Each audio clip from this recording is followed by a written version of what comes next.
call this meeting to order at 7 p.m. Please rise for the Pledge of Allegiance. I pledge allegiance to the flag of the United States of America and to the republic for which it stands, one nation, indivisible, with liberty and justice for all. Fantastic. Roll call.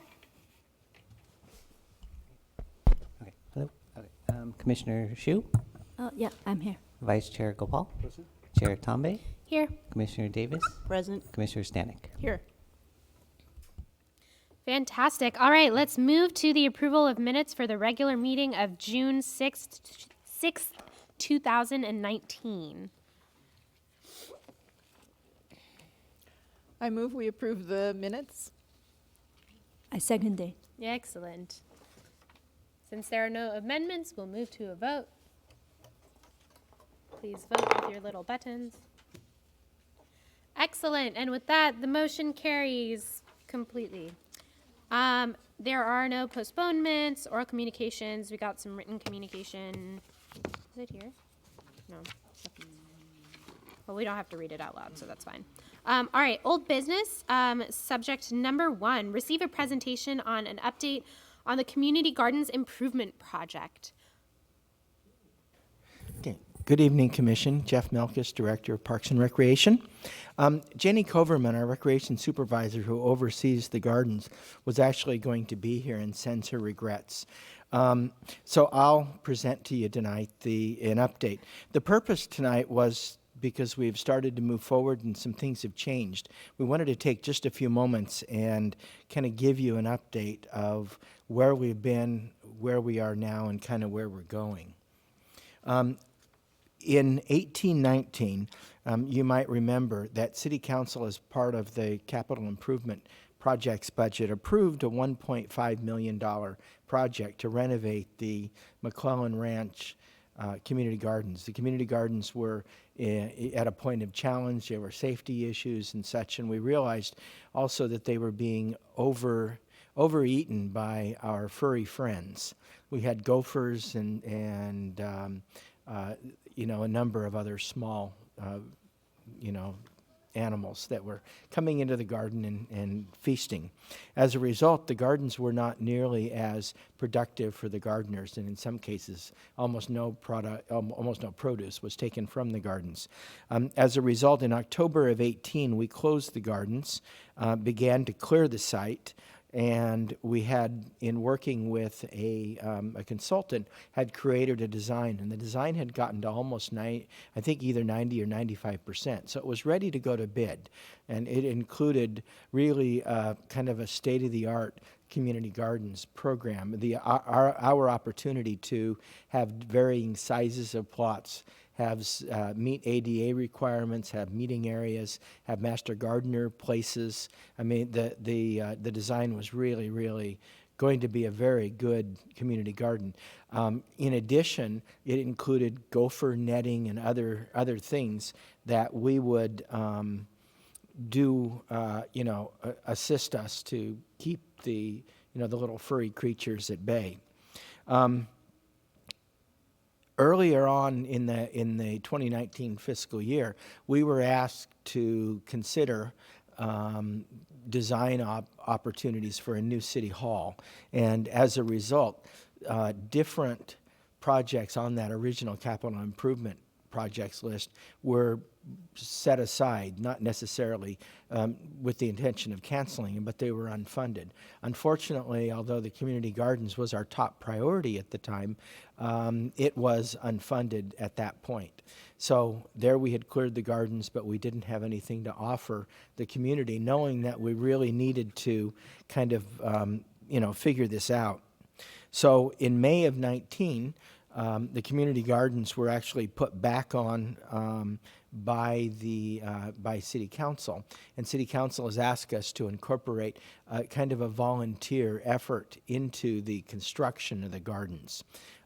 To me, once you have a garden plot, we are committed to keeping the community part of the community gardens active, meaning that community gardeners will ask that when they take their plot on, they also commit to a small number, 10 or 12 hours of volunteer effort to help keep the paths clean, help ensure that a couple of the plots may be for growing produce that we would donate, that kind of thing. As of recently, where we're at now is City Council has now, as part of the current CIP, now approved, again, the $1.5 million to move forward, with a caveat that we only spend $1.2 million of that money, and that $300,000 be set aside for satellite community gardens. And those satellite gardens could be in any of the other community parks. They could be at a school site. It could be any number of opportunities here. But we're naturally starting to look at other neighborhood parks, because it would be nice from a sustainability standpoint if people could drive less to get to their garden plot, or even walk from their neighborhood, walk through their neighborhood to get to the garden to do their daily watering and the like. We're looking, because we have the area on the west side, McClellan, that we're working on. We're really trying to focus right now on, is there or are there opportunities at either Creekside Park, at Portal Park, or Wilson Park. All three of those have some space. We want to be respectful, of course, of the sports groups, because they are already at maximum capacity with the fields that they're using.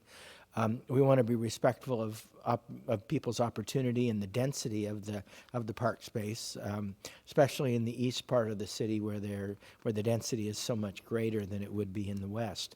The density of use. There's just, if you walk around some of the parks in the mornings or in the evenings, there's just a lot of people using the parks, which is a great thing. But until we're able to achieve and find other park space, that's going to be a challenge.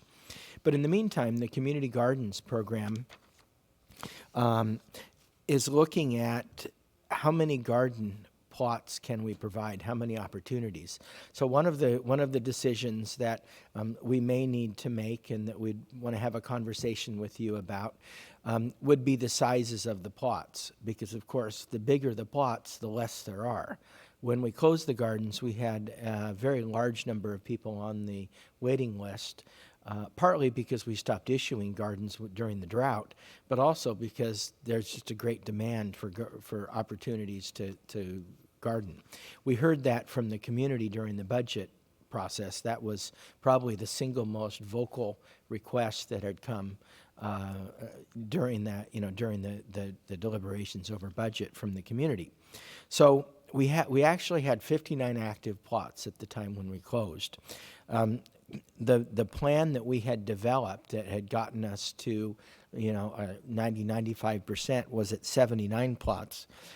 We're now looking at revising the plan so that we're able to accommodate in the long term about 112 plots. But again, the cost of this means a little smaller in terms of what we're able to offer.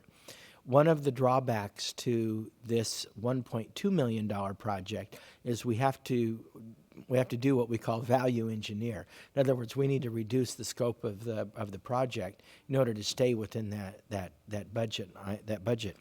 Well, so one option that we're considering is phasing the garden. So we would do the first 80 plots, and then at a later date come back and do the next 32 plots. But we wouldn't just leave the 32 plots completely undeveloped. We would go ahead and still do the exterior fencing, say, so that we would protect the integrity of the measures, like oh, I'm sorry. There it is. Like the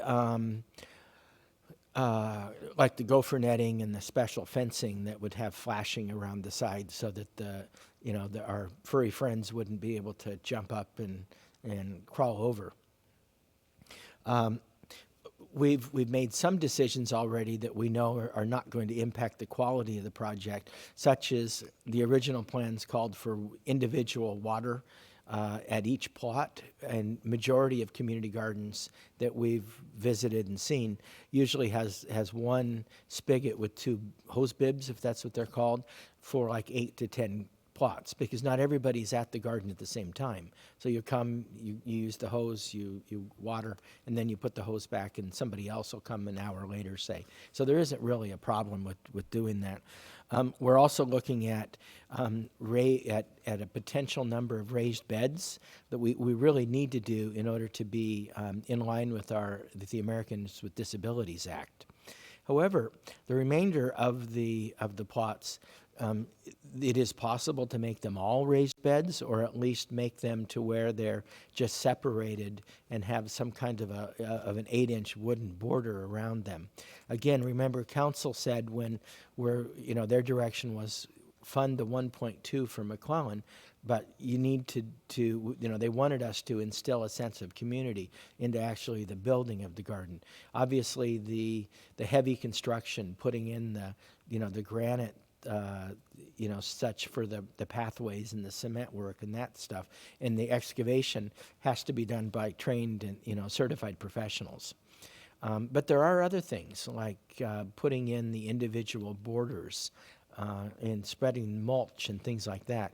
And so we are going to be preparing a plan for how can we involve some work days, some work plans to get a whole bunch of people out that may want to have a good time and give to their community by helping to construct these. There's still a lot more that needs to be done and more things to happen, but we're looking at, we're looking at having some plans finalized sometime in the next month or so. We're looking at a bid in August, at the around the end of the month. We hope. Hope that'll go well.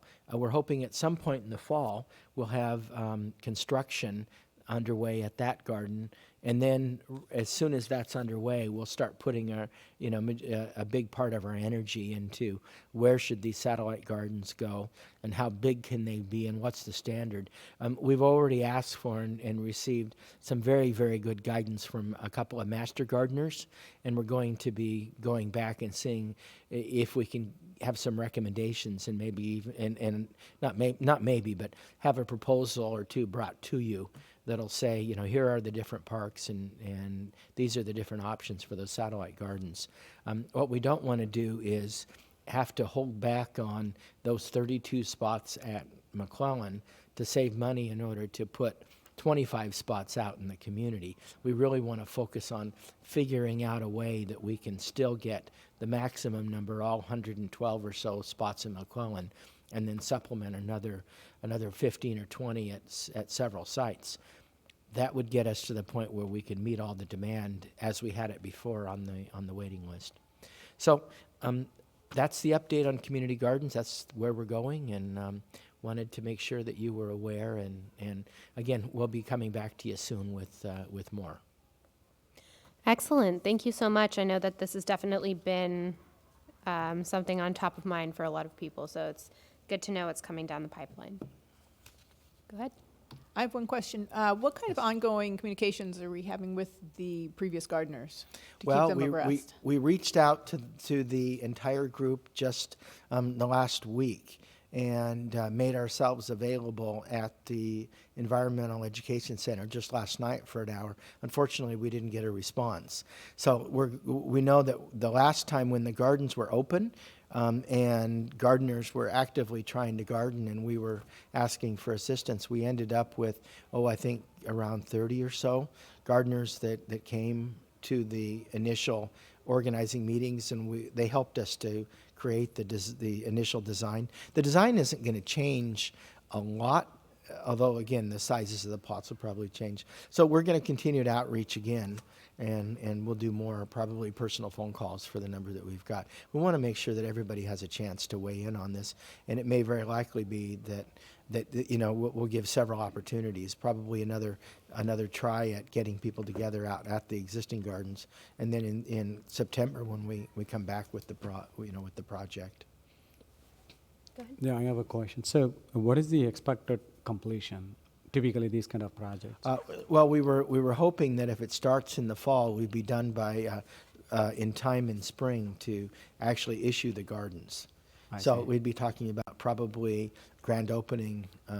I have trouble speaking for my friends in Public Works that'll be managing the project, but I'm going to suspect that it's going to be probably May timeframe or so. Again, I can't, that's anecdotal. Yeah, less than a year. Okay, thank you. Go ahead.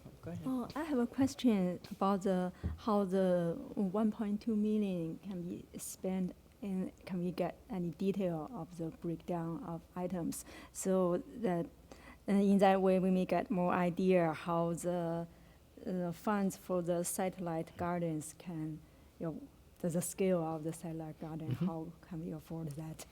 Yeah, the majority of funds have to do with moving soil and putting this netting in, ensuring that the ADA requirements are met.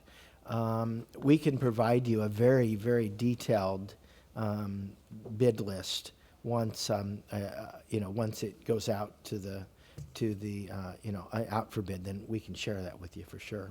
Okay, yeah. Yeah, it's pretty detailed down to, the size of the pieces of wood for the raised beds and the whole thing. Yeah, so with this information, we can have some idea how the 300K can be used for the satellite garden, the size of the garden. the scale of the Absolutely, project. absolutely. Excellent. We're asking the same questions. Yeah.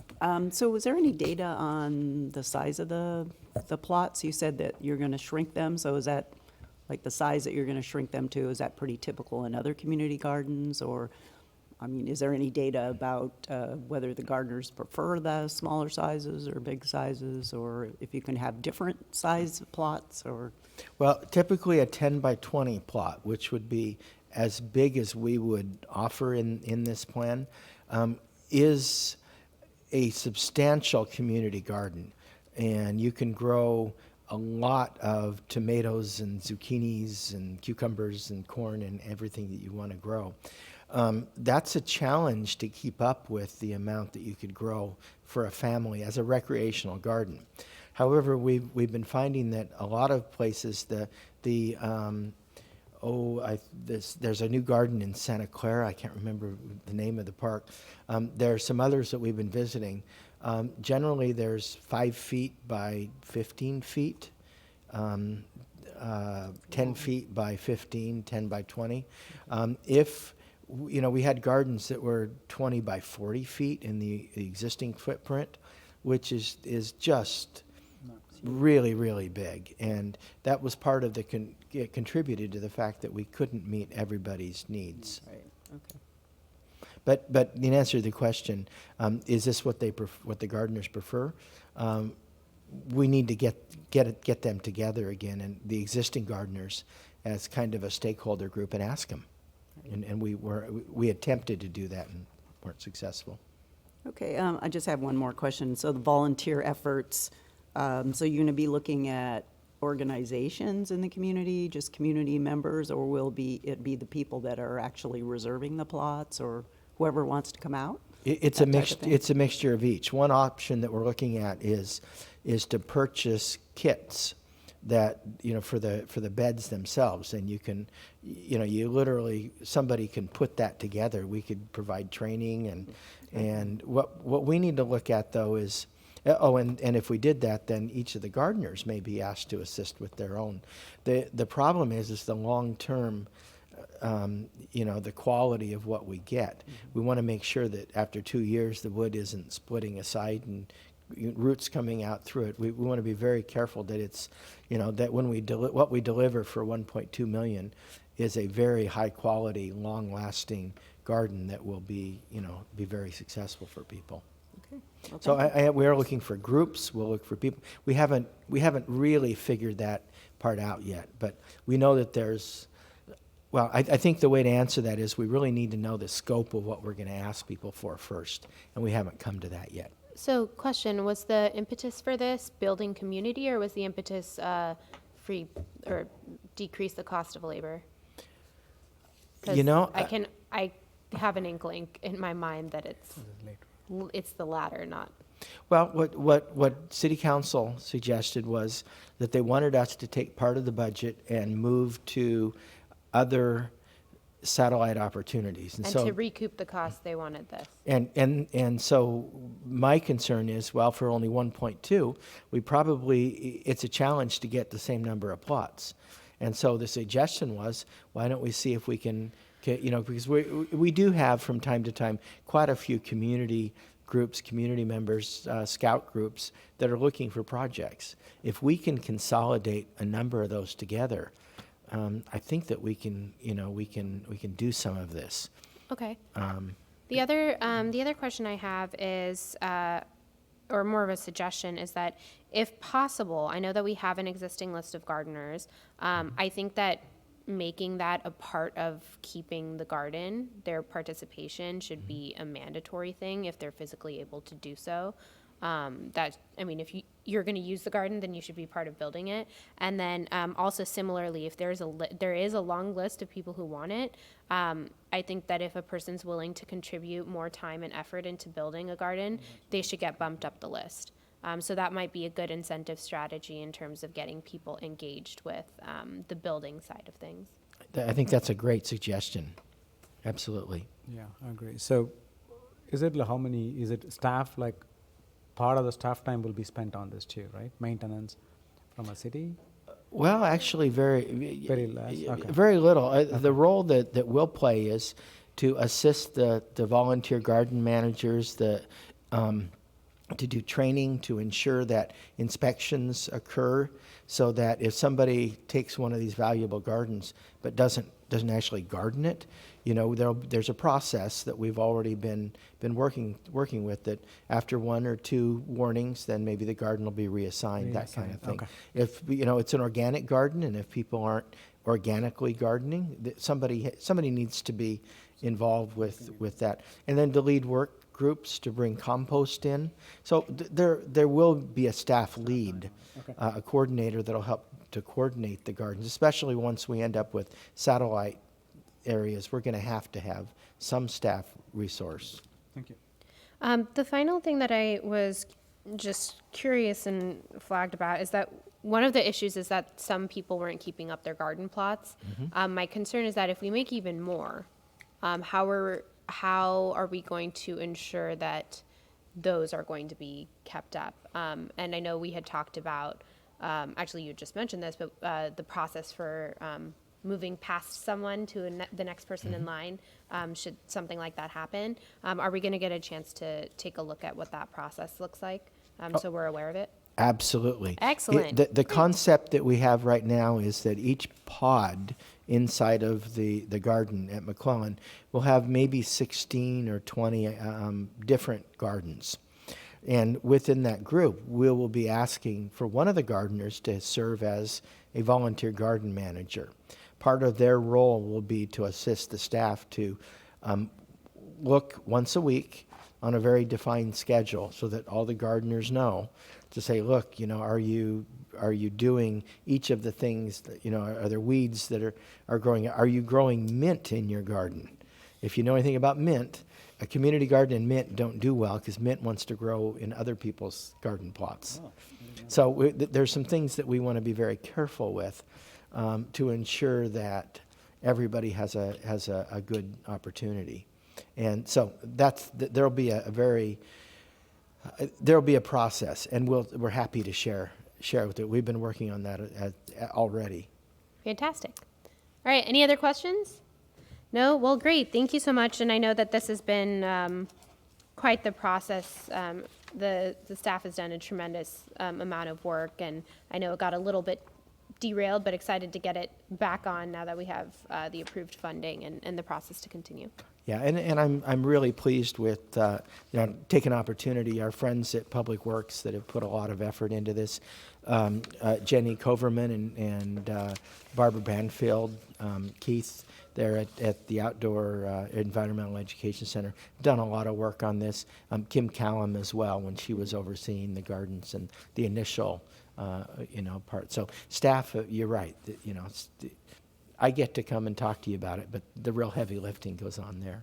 Amazing. Thank you. All right, next up, business item number 2, for our furry friends, receive a presentation and update on the dog off-leash area DOLA trial at Jollyman Park. Okay. Again, this was one that I'm going to present for Jenny, who was going to be here. As you may remember, the off-leash trial we were given approval by council as part of the city work plan. The city work plan became effective as of the 1st of July. So over the last month, we've done quite a bit of work to get us ready for this at Jollyman Park. We had a couple of objectives that we wanted to meet. We wanted to ensure that the off-leash area, when it got underway, that prior to that, we ensured that we had an opportunity, or the community members had an opportunity to come forth and give us their input. We had done a survey before, but not had done the kind of community involvement that I would have felt more comfortable with. So we've set those dates up, and in fact today a new survey went live on the web page, and about 4 o'clock I jumped on there to see, and in the first day we had 57 responses already. And of those responses, they're almost entirely people who live immediately around the park. And an overwhelming, again, it's only the first day, but an overwhelming 90-some% that says, yes, we want the trial at Jollyman. We originally had talked about a 6-month trial, but because the work plan was approved for us to move forward on the project in, effective July, it's going to take us a couple of months, and therefore we will do this as a 10-month trial beginning approximately October at the latest. It may start a little bit earlier. So we're doing a number of things to have outreach. It's on the city webpage as the first line. We're looking at other online presence that we can. The survey will be available for a month. It's very simple, very easy to answer. One of the questions is, do you have a dog? And it's very interesting. It will be interesting to see the results of non-dog owners and how they respond. The earlier survey that was done, it might have been a year ago now, had a number of non-dog owners who were very, very supportive as well. So we did targeted mailing to folks that live within a quarter mile of Jollyman Park, where this is set to take place. We really wanted to know what specifically the people who will be primarily wanting to use the off-leash area. So you've got community input opportunities on August 7th and August 24th. August 7th is an event. August 24th is another opportunity that'll happen. I think it's a Saturday morning. We've got lawn signs going out. We've mailed postcards to all of the people that live around. Lots of multimedia marketing. And just to remind you, that's the area there in Jollyman Park where the off-leash area is set. So basically the message tonight is we're ready to move on getting the trail started, provided the community members that live around the park are fine with it. And then that would be probably the 1st of October that we'd be underway. And so you'd see our furry friends off leash within rules and and certain requirements. Just a reminder that until this trial starts, still running your dogs off leash in a park, in all of our parks, is still subject to fines, and our code enforcement folks try to remind people and try to make enforcement sometimes kind of a last resort, but they are authorized and they do write tickets for off-leash dogs. That's the update on the off-leash. Excellent. Thoughts, questions, comments, concerns? Go ahead. Just one question. So you said that we are asking community inputs, and what kind of inputs, and is there any decision is going to be made based on the input? Oh, absolutely. What we're looking at is we want to know that everybody's had a chance to have a seat at the table and given us advice and interest. And if a majority or a great number of people that live right near the park were to answer the survey or come to the three different opportunities that we're providing for input and say they just can't live with this and think it's a bad use of the space and it's going to impact, sports users or what have you. If we get a huge amount of input, well, then of course we'll go back and say, well, maybe we shouldn't even try the trial. I see. We shouldn't Okay. even do it. So the input is invaluable, and it certainly will be used to make any kind of decision to move forward. Thank you. Any other thoughts, questions, comments? We'll all make sure to share this with our friends and community members at large so that they can give their feedback and their thoughts. Okay? Excellent. Item number 3, the meaty one. It's Parks and Recreation Commission fiscal year 2019-2020 work program. Whew. Yeah, I wanted to share with you tonight just that there were a few changes. I need to find my document here. In your packet for tonight, we had we have a staff report there to give you as much the information as we had and could. When we went to City Council with this as a consent item, the item was taken off of consent Sorry, for discussion. Do we know what that means? Yeah, Okay. I'm trying to- So a consent item is basically, point of clarification. A consent item is essentially something that is expected to pass through a governing body. So in this case, the city council would have just approved it because they've looked at it before. They've had all the feedback, we've given our feedback, everything is neat and tidy. But if one of the people believes that there's something that they want to change or a discussion item that needs to happen, they will pull it from the consent calendar, and then that makes it an agenda item for that meeting. And so because of that, they're allowed to make changes and things like that. Please. Exactly. In fact, any community member in attendance can pull an item from the consent item because they'd like to speak on it or have ask questions or what have you. It's a great process. So there were 2 items that council, when they approved the work plan, they wanted to add to make sure we're on your work plan. The community garden improvements is on that it be part of the work plan. So it is now number 14. The city council approved it pending addition of these 2 items. Number 15 was the Blackberry Farm Golf Course review and the improvements. And as you remember, we've been looking at, in terms of the capital investment, in terms of the return on that investment, and in terms of operating revenues and expenses, are there things that we could do at the golf course to make it more effective and efficient? The golf course is a type of facility where it really should be making as pretty close or recovering all of its cost. Well, we call that an enterprise facility. Unfortunately, it's over the last 5 years had a subsidy from the city of about $300,000, which means that every time you go to pay green fees, there's a subsidy that's in addition to what you're paying in order to keep the golf course operational.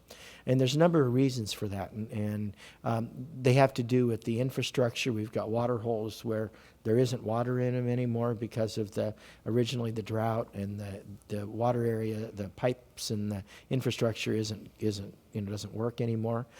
We just haven't made the investments in the golf course that would have been necessary to keep over the years to ensure a good flow of rounds being played and funds. So what we're bringing to you and then to council are going to be a series of options. What do we do with the golf course? Do we leave it alone and just accept the subsidy all the way to changing it to a par 3 executive course? And do we need a new clubhouse? And what does it mean? The key questions are, what is the investment? to do each of the options that we'll provide. And we have a consultant who's putting these together for us, doing the math. So what is the investment we need to make, or do we not make the investment? If we do, how many years will it take to pay off? What's the impact to the green fees? With that said, what is the impact with each option to our operating revenue?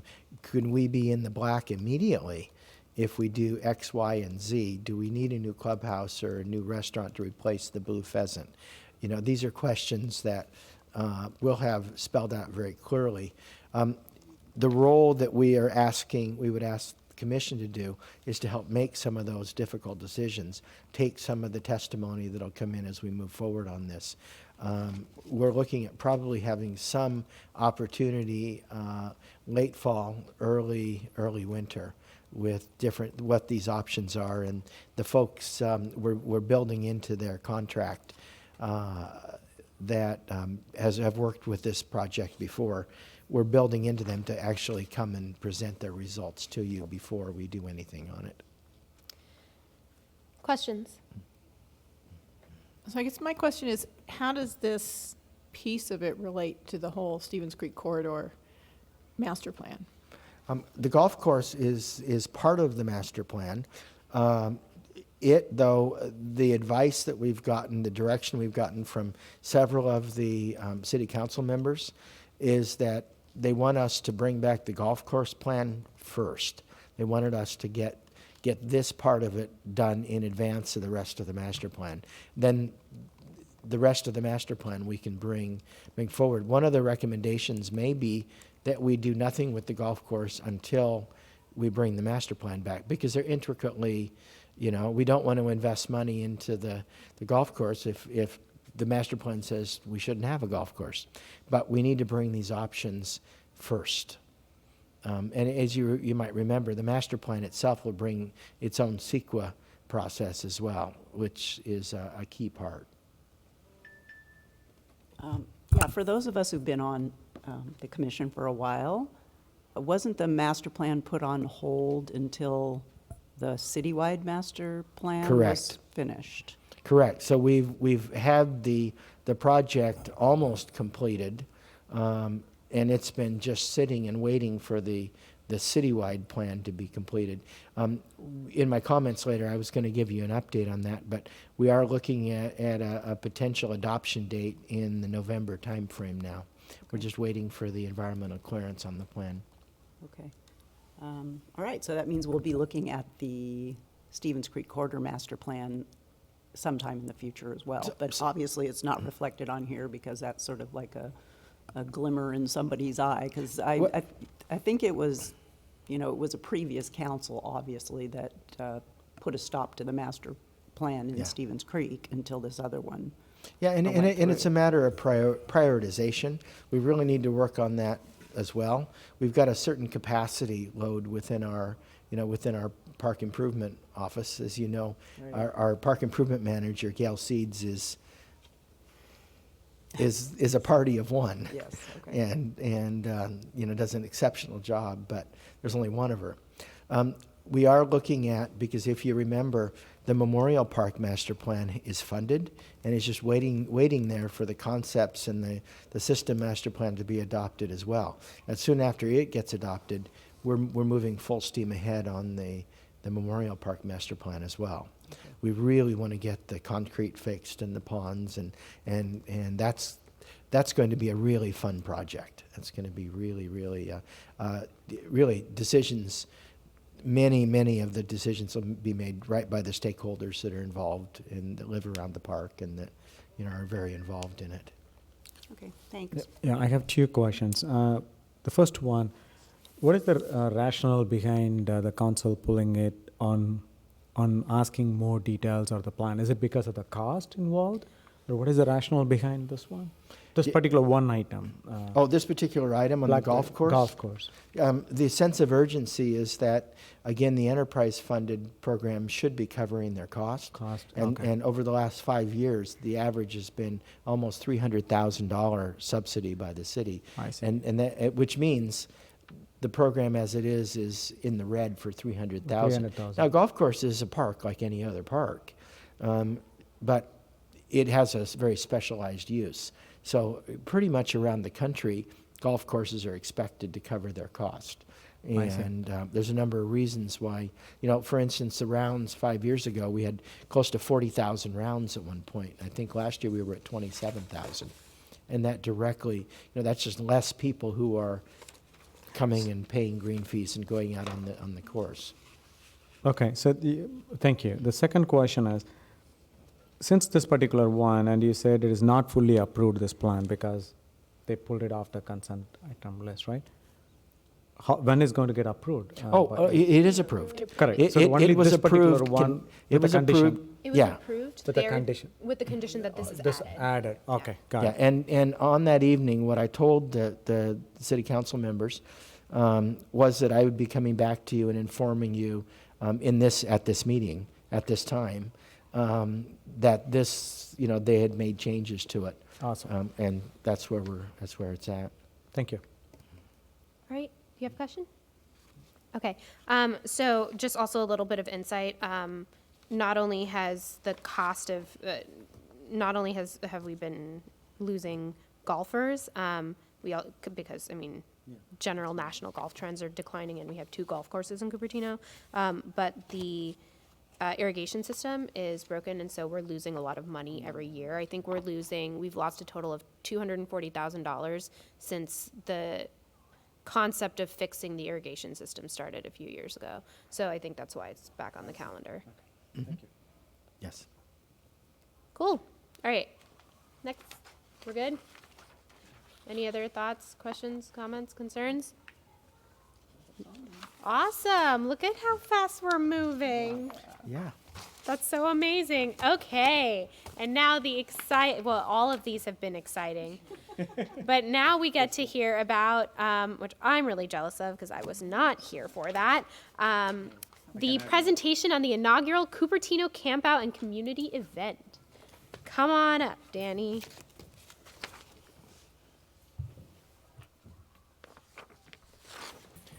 While Danny is getting set, just to introduce him, Danny Mestizo is our recreation coordinator responsible for primarily teen activities, but also a number of family events and activities. And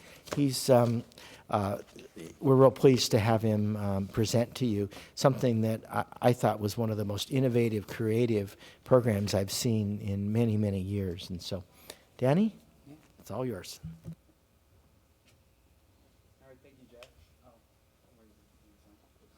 Perfect. Thank you, Jeff. So the Cupertino Campout was a new event that we started this year, and it's actually been something that we have been trying to get started, I would say about a year or so, and it was great, absolutely fantastic to see everything come together. So as for the campout itself, it occurred a few weeks ago, Saturday, July 13th overnight to Sunday, July 14th, and it was at Creekside Park. And it was just a fantastic time, and our own Commissioner Gopal was there from the start to about, 10-ish, and then came again the following morning. So thank you again. So in terms of the campout, when the idea first came up, we had a few goals that we had set out. The first goal, and actually I'm going to be talking about our goals, the campout itself, some community response, and where we want to go for the following years. So as I mentioned, one of the first goals was to essentially introduce a fun and exciting concept. When it comes to family vacations and doing things during the summer, lots of families want to go. They want to go camping. But when it comes to camping, it's something that involves a certain level of knowledge and expertise. So that's sometimes isn't something that many folks want to do. So the idea was to bring the camping to them. And so for one evening, we let some folks set up camp at Creekside, and they came out.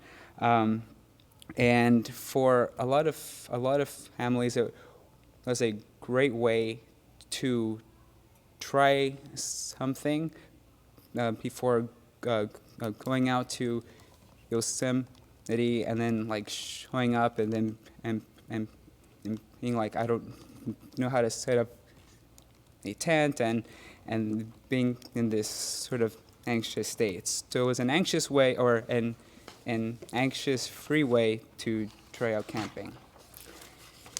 The second goal was to show just the value and power of recreation. A few months ago, I heard a talk by another recreation professional, and he came up with an analogy that I really regret not coming up with myself. And he essentially compared recreation staff to super heroes, and our superpower is to turn frowns upside down. And so that was the like one of the driving forces through rock walls, lawn games, Jenga, through s'mores movies, and this feeling of a great time. And our staff also served as camping attendants, so we helped people bring their items from their cars to their campsites, which added that special feature to our campout. And that directly connects with the third goal, was to build a community connection. Within the Silicon Valley, we're always moving, we're always doing something, so it's easy for us to kind of lose that connection with our neighbors.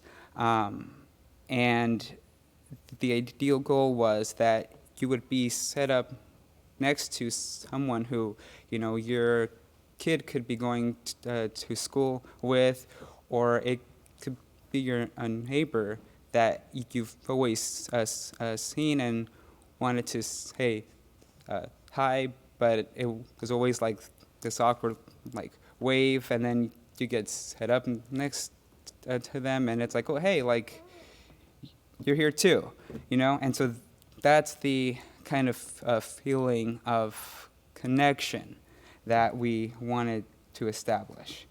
So as for the campout itself, we had a variety of features, including camping attendants, which was our own staff and some of volunteers, and they helped to bring our campers' items from their cars to their assigned campsites. We had an inflation station for folks who wanted to use their air mattress. We had lawn games and a mobile rock wall. And then in the evening time, we had a food truck s'mores, which, side note, I did not realize how intense that was going to be, but they absolutely loved the s'mores. And it was awesome. It was absolutely awesome. And then for our movie, we had the movie or the documentary Mile and a Half, which was a documentary about five friends who hiked the John Muir Trail. And as a special treat, the filmmakers themselves came out, did a Q&A, and on top of their movie skills, they're also skilled performers and put on a concert for us. So at the end, we had a total of 235 people show up. The initial cap was at 200, but it almost sold out within a week and a half with a pretty extensive wait list. So we let more folks in. But the first goal from the start, or I should say, one thing that we were trying to set out was to establish a good foundation to try things out and then go up from there. We had about 77 tents and about 55 families and groups come out. A survey was sent out, and we did receive a total of 34 responses. The survey itself had 6 questions. 2 questions used a Likert scale, which is a 5-point scale. There was 1 multiple choice question and 3 open-ended questions. And here are the survey results. So 94% of participants did rate it as good or excellent. And the top 2 things were the event concept and the s'mores. As we saw by a never-ending line of folks wanting some s'mores. Our multiple choice question was more a marketing question, and we asked participants or how that they heard about the camp out, and about 40% said that they had heard about it from a friend or family member, followed by social media, and then from the summer events pamphlet.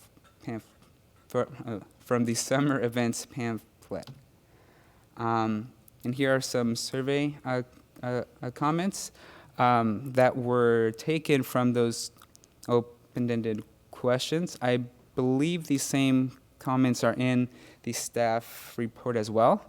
I think from reading them, it was very clear that this was a lot of people's first time camping, and it was a very simple way to take their young child or to have them experience this camping experience, and then if things were rough, they were still close enough to where they could go home, in case things didn't work out. So it was a good way to try out camping. Now, in terms of where we want to go in the future, it almost feels like the possibilities are endless. We could do so much more, and what we were trying to do this year was to try it out, now that we see that this is something which can be incredibly successful, I almost feel like the sky's the limit. I think it's for sure a given that we want to allow more than 235 people to sign up.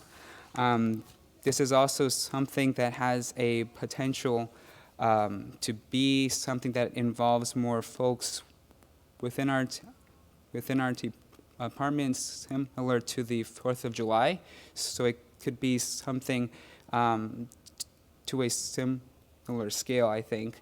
And then finally, or one more thing that we do want to try and see is to try and have more partnerships with the sheriff's office, with county fire. In other cities, one thing that their fire department does is they come out and they do a barbecue for the camp out. And so that is something that we would like to look into next year, because firefighters are awesome, and it adds that strong community connection. And then finally, Creekside is a great venue, and I'd like to keep it there, but we have more parks. So is there room for more than one camp out, or is there room for doing it at another park? I think those are the kind of questions that we want to answer in this next year. So yeah, that was the Cupertino camp out, and I hope you guys come out, and again, thanks again for all your help. It was awesome. It was great having you. Yeah. Amazing. Thank you so much. It was a huge success. I have some family members that went, and they were, some super of my cool. my cousins went, and they really enjoyed it. So, Oh, nice. It was fantastic, and their daughter loved it too. So, Great. really, really well done. And I know we probably have some general comments, thoughts.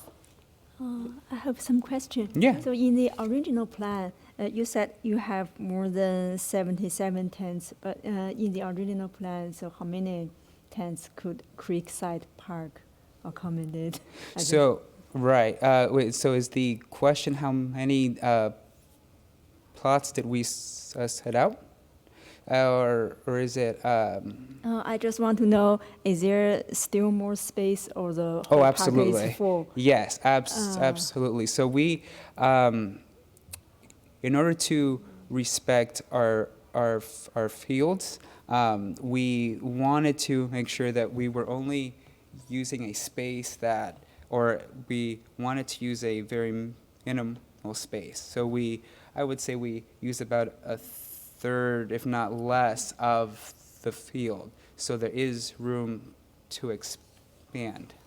Yeah. Yeah, I just wonder, so if we expect more people to register, so you mean the registration, actually there's no waiting list. Everyone want to camp, they Yeah, I got a think chance so. this time. Just yeah. make sure. Yeah.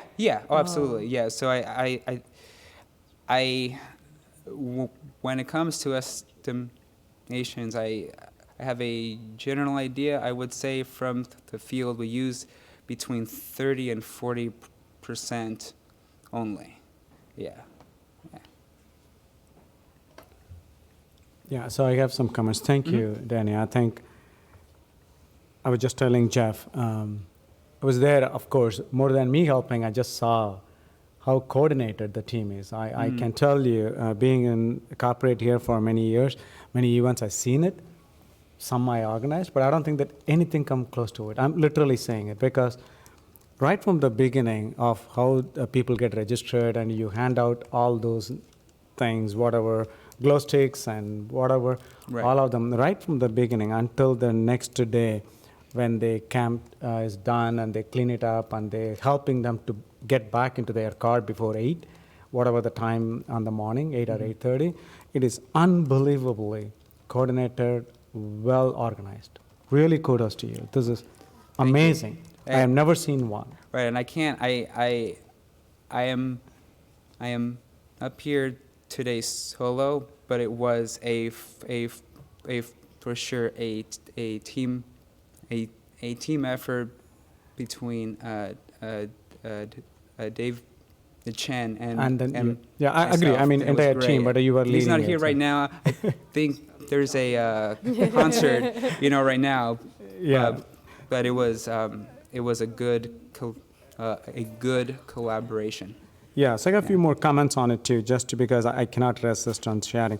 Connected community we talked about as a city goal, and I think this one, not just connected Cupertino community. If you look into it, the registration, when we were walking around, talking to the parents and whatnot, many of them were from Sunnyvale, Saratoga, because they accompanied the Cupertino residents. They pulled in their friends. So I see almost many communities, not just Cupertino. Absolutely. Because they brought their friends and they were just saying, hey, we're from different places, and I love it. I never knew that Cupertino can do this one, kind of. So that's really awesome. Oh, cool. And when I said organized, at the same time, I wanted to call it out. These kind of fun events, typically we try to make excuses to really allow something to deviate. And I was one of the culprits. I can say that one of the residents came and asked something. I was distributing. I said, we should be okay to do it. But Danny looked at it, no. There is a policy. You cannot do this one because it has to be. The reason I really bring it up is that these kind of fun events, typically we do those flexibility. All right. But this one is, I won't consider as a flexibility. If I get one of those things happen, Yeah. and glad that I asked you, I looked at you before I gave it, otherwise I will be in a deep trouble. But it was an awesome, you corrected, no, because it was so clean. That means it also shows the discipline you put in on to make sure that everyone gets an equal value on it. Right. You corrected me twice, so Yeah. thank you. I was- One in the night, and then was I thought trying- maybe in the night, I forgot, maybe in the morning I tried to do one at the breakfast time, and I was corrected again. No Thank one's you. exempt. And no one's exempt here. Yeah, Exactly. yeah. And a couple of comments I had from the ones which I know you haven't captured, but I went around to almost every tent and just asked them, what is the feedback? This is done by the staff. What do you think? Kind of, please make sure. And a few of them said, I would say more than 50% of them, this is the first time, first camping experience. And they Yep. said, now I know what camping is. I don't have to go to Yosemite or any places. You educated me, right? No, I don't know. No, maybe, but I think they said I'd get a feel for it. A lot of people were trying to do for the tent for the first time. Of course, I never been to too, but I got rejected. No, I didn't attend it because I had some problem. I was in the long waiting list. I was in the end, so I couldn't sleep there. But they said it has really helped them. Okay. And one specific one, which I still remember, that parent, and she said, I've never seen my 3-year-old happier ever Oh, wow. than this one, which is like really, really heart pounding, because she said, openly said, I never seen my kid this happier ever. I don't know how it is, and that's what she's enjoying it. Wow. So it is really, really Fantastic. unbelievable impact. Thank you. And of course, the question everybody asks is that, are you planning to do every quarter? So I just want Yeah. to say, you said future, more residents, but I don't think that they care about more or. I said, can I come back every quarter and which place? So I just want to close this one. It's Yeah. an amazing Yeah, event. when in so. December, a winter camp out, right? Yeah. Yeah. Everybody Thank in their interesting. parkas. Yeah. Thank Hot you. chocolate. Yeah, thanks for the opportunity. to be Absolutely. here. You can Anytime. go snow camping. Yes. So anyway, great concept. I love that you had goals, really specific goals. you. And like one of them was the community connectedness, and also to give people an experience that they may never do on their own. Being someone who's probably not going to go camping with kids anymore, I did a lot of it. Yeah. Anyway, I think that it's really fantastic. It's a lot of hard work, Yeah. camping. And This way the kids aren't like really dirty either, because they're on the grass when they're out camping in the wilds. They come back with sticks in their hair and dirt everywhere. Because these are kids and they Yeah. like to get dirty. So I do have a couple questions though. Did Sure. you provide the tents? How did you handle dinner? Did people bring like things that they didn't have to cook and Sure. clean up after and all that type of thing? Sure. To answer your first question, for tents, about a week out, an email was sent out with a list of camp out items, and so they knew what to be prepared for. If they did not want to make the commitment to purchase a tent, we did connect with a local shop to offer a 15% discount on all rentals. As for dinner, we did have a food truck, but we also encourage them to bring sandwiches and all sorts of finger food and things like that. Great. Yeah. Okay. Yeah, great. I was just thinking about the logistics, so Yeah. that's a good way of handling it. Yeah. Okay, Yeah. thank you. Absolutely. Sounds like a fabulous event. So Thank you. At last, how many people brought their own tent, and how many just need your help to rent for them? You know what? That's a good question. I haven't followed up, but I do know one story, one quite unfortunate story that I heard, that there was a family that had a tent, and then they broke it, and then they had to go out and then buy another one. Yeah, so it was, yeah, exactly, a little, yeah. So, but I would say I don't have those exact that exact info that I can for sure look it up. Yeah. Awesome. I have a question. Oh, go ahead. Oh. So from a budget perspective, was the goal to break even? Was this something that, how did you approach that? That's a good question. The goal was to, so the budget was combined with the summer events, and so that I have to but for these summer events, I think it does come out of the general fund, but because this was the only event that required registration, there was some revenue generated. Yeah. I'm sorry, I might be able to add a little to that.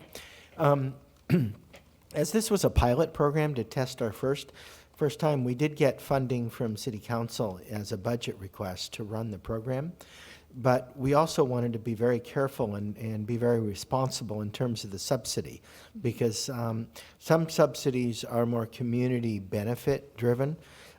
Swimming, for instance, teaching kids to swim because it saves lives. In this case, we wanted to be very sensitive to the fact that the people receiving the subsidy were individuals, so we really were careful to limit that as much as we can. And Danny and I and his supervisor, we went back and forth, several times over a period of time, trying to figure out how to make sure that we were limiting that. The other side of the coin is we could have charged quite a bit more for it, and then there would have been no subsidy, but we also didn't want to remove the opportunity for people. So next year, because of numbers, I think that we're probably going to be fairly close to breaking even, because we'll have a much bigger number of campers, I think. I don't want to speak for Danny, but I suspect the demand is so great for this program. So what was the fee that was charged? It was $15 for residents and $17 for non-residents per person. Per person? Per Okay. person. Yeah, and yeah, you just reminded me. One friend is asking because he has little kids attended this program. So for next year, they're asking if there's some discount for senior or little kids. Oh, okay. All right. Yeah. Interesting. Yeah. Awesome.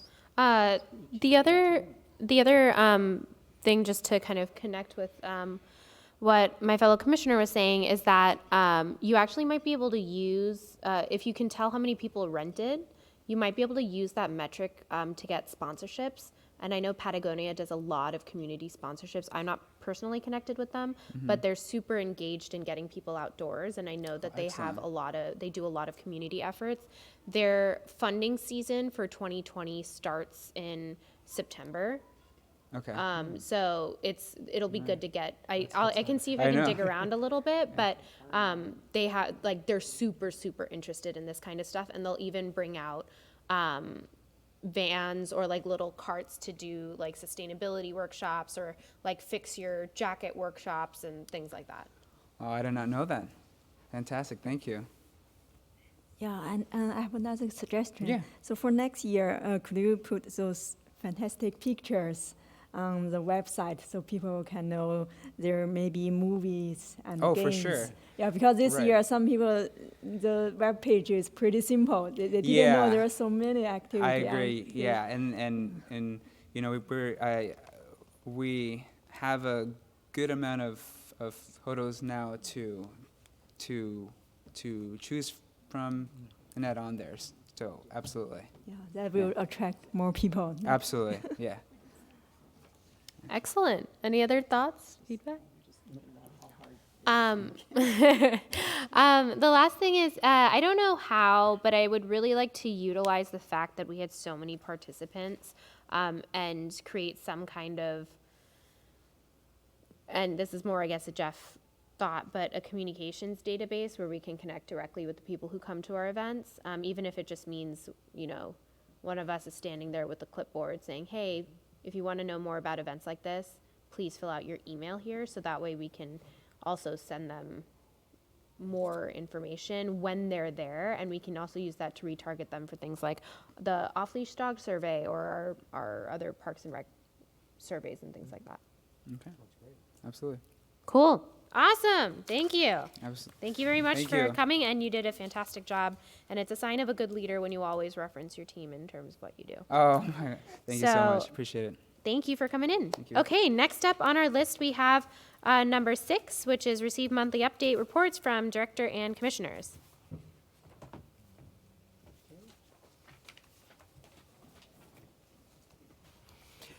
That is a really hard act to follow. Very quickly, I just have a couple of items to share with you. Obviously, the summer events are going strong. The Shakespeare in the Park is happening now. We'll be wrapping up in a few days. It is has gotten some good comments, and I think I'll be attending on Friday night or tomorrow night. There's a nice event coming at the very end of the month. There's a movie, and I need to reference the exact location here. I think the movie is Searching for Bobby Fischer, but it's at Creekside Park again, and it's a chess event. If you remember last year, we had a chess event with some champions. Well, what I'm told is we have a couple of young prodigies that are very highly rated as masters in the chess world, and one of them is 9 years old. So it'll be really interesting to see as that unfolds in that evening's event.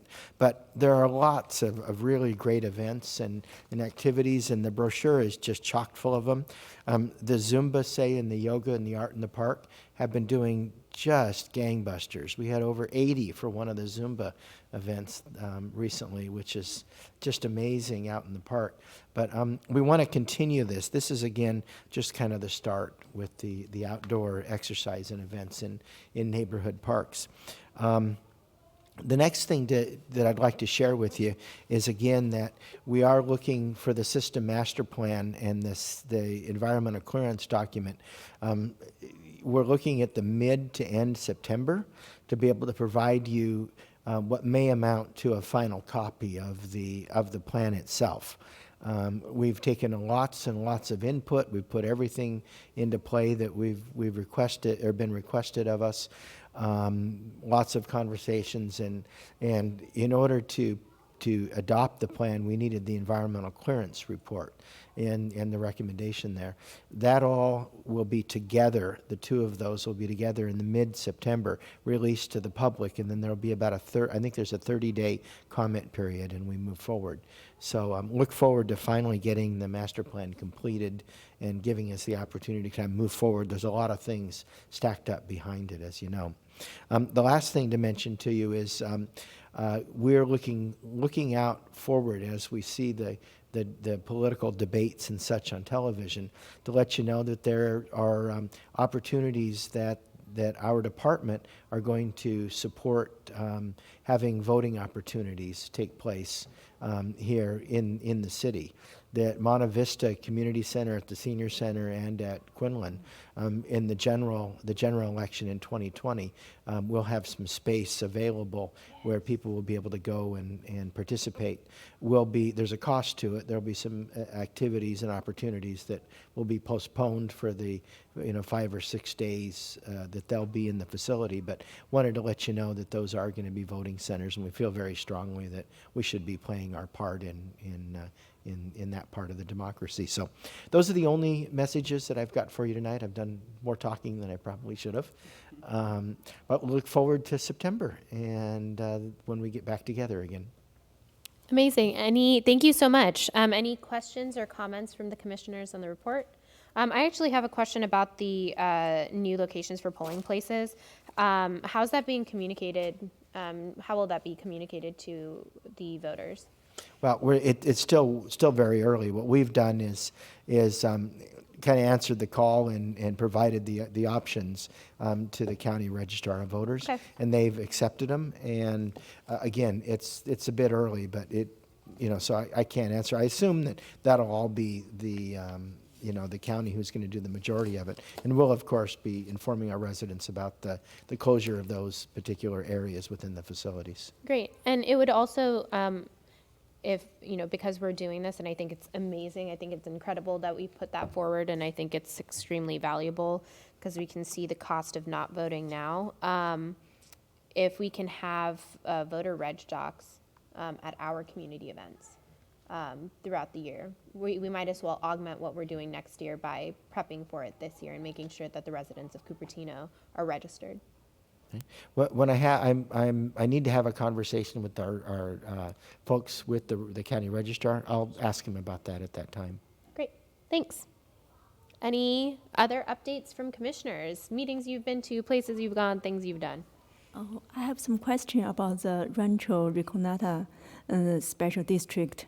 And recently we got email from the former board of that special district, and we also got the email from Geoff Paulson, the former commissioner, and he said many years ago he already heard there's some management issue in that special district maybe. So he suggested if it's possible for our city to merge that. So that's a great point. It is something that we're going to need to agendize, I believe, to discuss it further. Yeah, and he said he asked the city staff, and they said the process may be very complicated. So is it possible to get more information? How? Yeah, I can give you an update right now. There will be, let me go back. The local area formation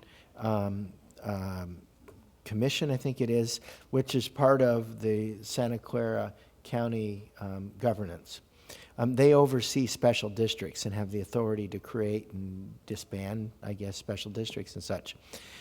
What they're looking at with Rancho Reconata right now, they've brought a consultant on board, and the consultant will be reviewing what they call the sphere of influence. Basically, they're trying to decide is for the members of the community there that are part of the district, given that the city has a recreation and parks program, do they need to have both? When that program was originally underway or started or formed, they weren't part of the city, and they were annexed later. And with that annexation of the properties came the district. So there's that question about whether, that'll happen. So what I've asked, because I've been, we've had inquiries from from that board, is that when their consultant completes their work, that'll take place in February or March. And what I've asked is that they come to a joint session of both the Parks and Recreation Commission and City Council and provide their recommendations. At that point, yourself and City Council will be asked, depending on what their recommendation is, to weigh in or make decisions. As it is right now, we don't know what that's going to be, and the department and the city, we just have no position on that at this point. Okay, thank you. Great. Any updates from commissioners on things you went to, things you did? And let's keep it quick so we can go see some fun concerts. Okay, I I believe. attended 2 different council meetings. The first one was on June 18th, and the reason for that is that was when they were reviewing the community grants. That was our recommendation to them. And one of the things I had communicated with some of the council members ahead of time, because it seemed like they, in the materials were the 10 nonprofits that were recommended, but the list did not show the Historical Society as a recommendation for ongoing funding. And so I did communicate with the council members ahead of the meeting to make sure they were aware of that. And so I did attend that meeting and also spoke on that, actually as an individual, because I was not on the commission at the time that the commission approved that. So the Historical Society did come out and also spoke, and the good news is that the council approved $20,000 ongoing funding for the Historical Society. So that was a very positive thing. I also, and at that meeting, I also spoke in favor of the Linda Vista Hall Road. At that time, it was being discussed of being pulled off the capital improvement listing, and wanted to make sure that they knew that there was support for that. There were a lot of people in support of that, and they said at that time that that would be reviewed at the July meeting on the 16th with the rest of the capital improvement project. So I did go to the July 16th council meeting, and that was when our work plan was presented. So I was there as Jeff presented that. There was really only, the reason it came off the consent calendar was because one community member came in, and she noted that the Lawrence Mitty project on the east side needs to move forward, and she said that again, and also just reiterated, as often people from the east side do, that they need some equity. But I did not stay on July 16th for the Linda Vista Trail Hall Road discussion, which took place at 2 in the morning. Yeah. The good news is that the council approved that donation and that it will be developed as a pedestrian path. So that was really good. I have also been busy at our neighborhood events, community events, which have been amazing. I've been, I guess I was one of, I don't know if it was 80 or how many people right here at City Center at the Zumba. So I participated in a couple of those. I've been to the Memorial Park concerts. Went to 3 of those. I was at Monte Vista for the a cappella concert. And I did manage, I was driving down Stevens Creek, and there were just so many people on one day, and I was like, where are they all going? They're going to the Asian night market, from 2 to 9, and it was, the attendance was unbelievable for that event. And I did ask David, I saw him there later, so I did attend, and he said it was, the Chamber of Commerce really did a bang-up job of getting the word out on that. So I think the marketing there was tremendous. And so I hope that the people who came there found that what they were looking for. I mean, there were a lot of food trucks. I didn't see that many booths of selling stuff. So I hope that it was, because there was a lot of energy and a lot of people. I didn't see much there, actually. So I was a little disappointed in what was actually there. So I hope that other people got what they wanted out of it. And if we're going to have that big an event, we better make sure that it really is delivering, much like the camp out did. And so while I was there, luckily, As You Like It, Shakespeare in the Park was going on simultaneously, so I stopped in on that, and I got to see Shakespeare in the Park. I'm also very happy to see that we're going to have this corridor stroll tomorrow night through Blackberry Farm from McClellan, and I think that looks really like a fun event for my neighborhood. So, I'm going to tell everyone what time that is. when is it? Yeah. It is tomorrow night from 5 to 8, and I did want to mention, Jeff, because that's going through 8 o'clock, I'm guessing that people will be leaving McClellan Ranch between 8 and 8:30. Generally, the time to close the scenic gate is 8 p.m. in August. So if we could delay that a little bit so that if people have walked down to that, they can get back at home without having to go all the way around, that would be a good thing. Thank you for the suggestion. Yeah. That's good. I also noticed that the McClellan Ranch new parking extension, McClellan West, looks like it's pretty much done. They're doing some cleanup on the landscaping there.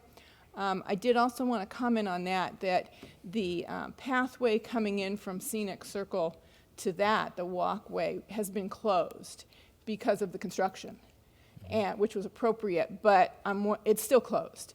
And I'm wondering if that's on somebody's radar to reopen it. I'm guessing they're going to need to do some cleanup since nobody's been using it for 6 months to a year, and it's probably been overgrown.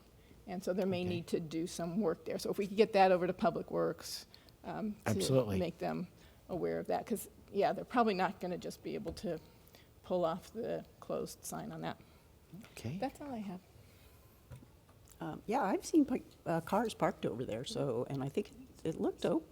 Well, but I thought, anyway, it looks really Parking lot great. is Parking is open. open. Yeah, the parking's open. It looks really great. Anyway, this event tomorrow looks really fun, too. I've only been to a couple of the neighborhood events, unfortunately. The 4th of July was like last month. It's been so long since we met, so I was able to stop by Blackberry Farm on the 4th of July, and things looked like they were really, heating up over there, and kids enjoying the pool and everything, so that was really nice. And I just hope I can attend some more of these events, because I just think they're just an incredible asset to our community. Go ahead. Awesome. Well, I haven't been here. I was on the East Coast, and then I was in China, but I'm home. So for the next month, I get to catch the remainder of these. And with that in mind, I'm going to go ahead and adjourn the meeting at 8:20. Oh, anybody else? Anything else? No? At 8:28. Woohoo!